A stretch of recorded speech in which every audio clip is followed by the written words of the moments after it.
Good afternoon, everyone. My name is Captain Robert Bailey. I am the commanding officer for Troop L. Alongside me is District Attorney Michael Pate, Station Commander Sergeant Shelly Savage, Crime Section Supervisor Sergeant Josh Lacey, Crime Corporal here at Frackville, Corporal Francis McDonald, and also other members of the Criminal Investigation Unit. So the reason we're here today is to announce the arrest for the double homicide that occurred back last year in October. I am fully aware that the community was very eager for this investigation to be solved. However, as investigators of the Pennsylvania State Police, we had to get it right. I'm going to provide a brief overview of the case itself. On Monday, October 9, 2023, Frackville Station received 2 missing person reports for Angelito, Caraballo, and Hunter Mock. And as a result, we started a missing person investigation.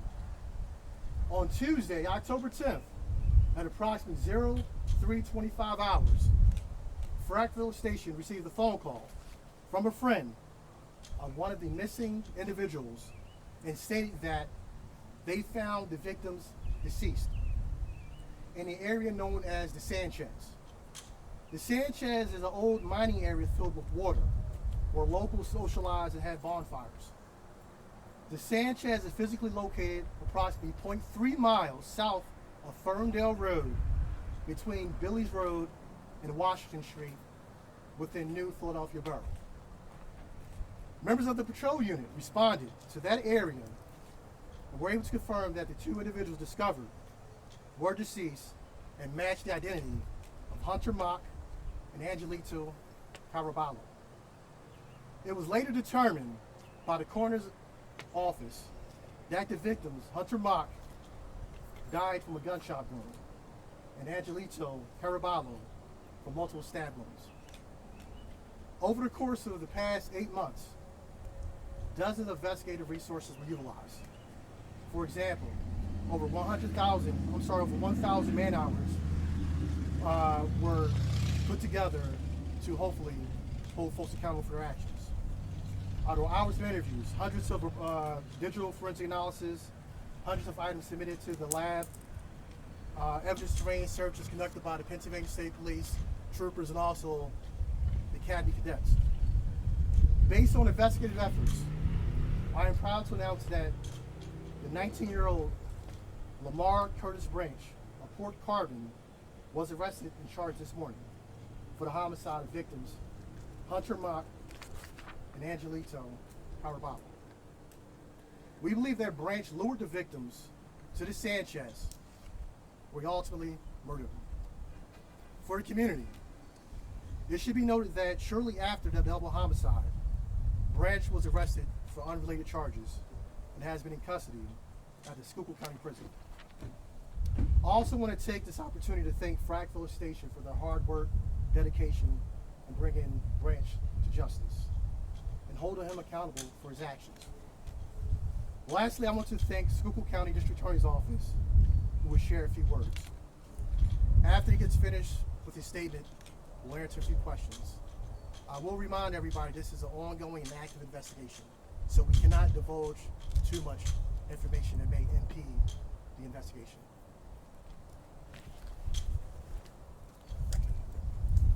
Thank you, Captain Bailey. Good afternoon, everyone. Thank you for being here. Unfortunately, the circumstances that bring us here are not very pleasant.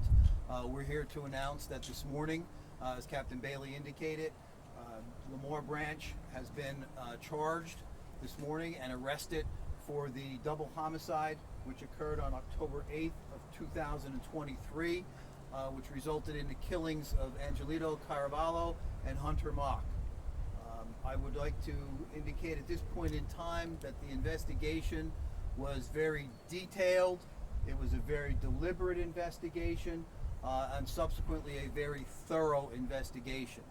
I would like to personally thank the Pennsylvania State Police for all of their hard work in working with the District Attorney's Office in investigating this matter, particularly Trooper Reese, who spent many man hours working on this to make sure that the appropriate charges were filed and the appropriate person was charged. We feel that the appropriate person was charged. We feel that the appropriate charges are now going to be heard by the Court of Common Pleas of Schuylkill County. And I believe that this today is the first day that we can hope to bring justice to the victims in this matter and bring peace to the family and closure to the family. So I thank you for being here this afternoon. We will take very few questions.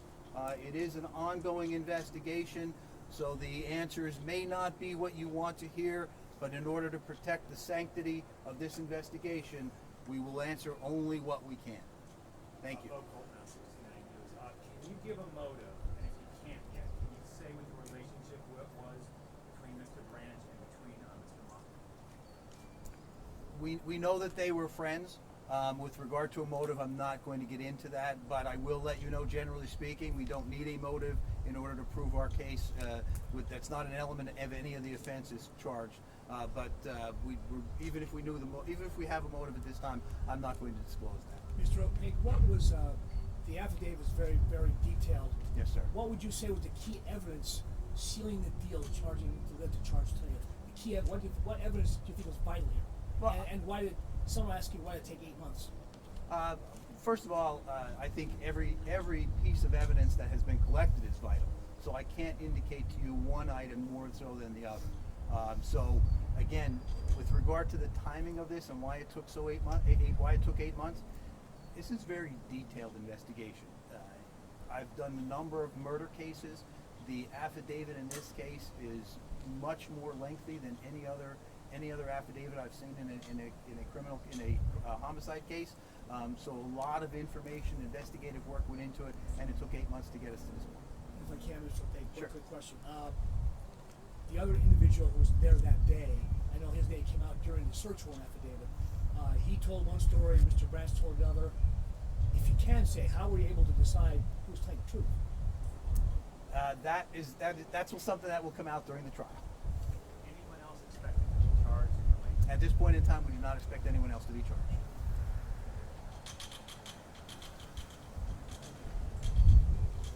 One other final question for me. So this morning, Mr. Branch, he was being led out of a hearing for an unrelated burglary. Correct. State police showed up, gave him the charges because he was going to be released on bail. Is that accurate? Is that why you guys charged him and met him at the courthouse today? That's not completely accurate. He was in court this morning for a non-jury trial on an attempted burglary, attempted criminal trespass, and criminal mischief case. We expected a verdict in that case. We didn't know what that verdict would be. It turns out that he was found not guilty of the attempted homicide, the attempted criminal trespass, but was found guilty of the criminal mischief. The criminal mischief was a summary offense. It would not have required him to spend any more time in jail. He probably would have been released at some point in time today. And were you concerned that he'd be a flight risk, knowing maybe his involvement with this? Absolutely.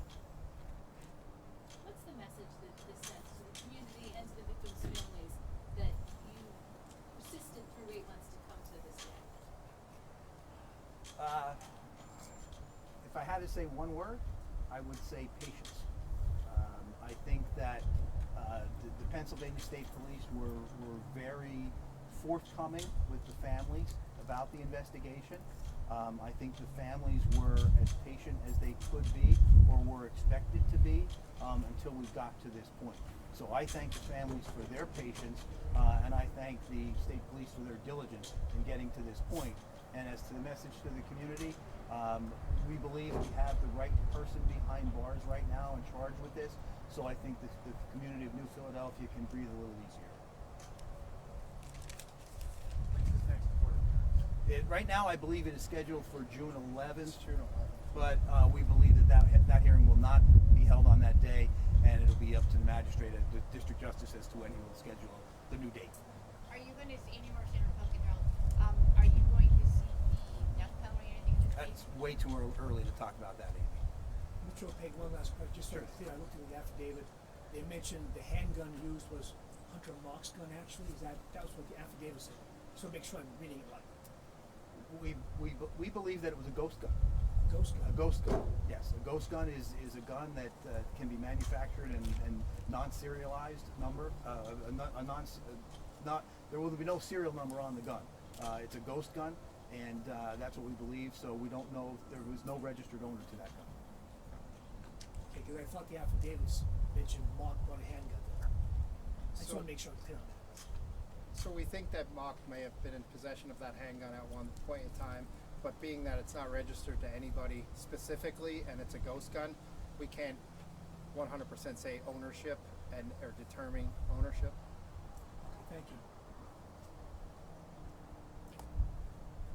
And again, just so I'm clear with the affidavit. You said that was your last question, so. So for Mr. Caraballo, he was not friends with Mr. Branch. He was just in the wrong place at the wrong time. He was not expected to go there that night. That was a surprise to him. I know that's in the affidavit. I'm not going to comment any further other than what's in the affidavit. I'm sorry. I promise you, last question. Andy, I just had to chastise this But gentleman. that's what Andy Mahoney does. Mr. Sherwood mentioned the affidavit. Does he face, I know you said you don't expect any other charges, but he face charges down the road? We don't anticipate that happening, Andy. Last question. All right, thank you. And I'm just kidding. You know that. Thank you. Anything else?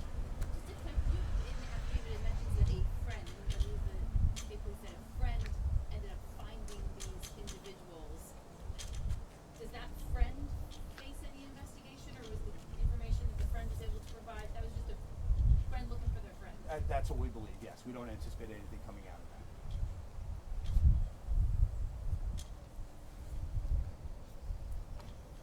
Anything else, Captain? No, thank you. We appreciate your time. Just like the DA said, our goal here is to solve an investigation. That happened, okay? It took some time, but it took diligence. We made sure we crossed every T, dot every I. Make sure we got it right, and we got it right. So, thank you. I appreciate your time.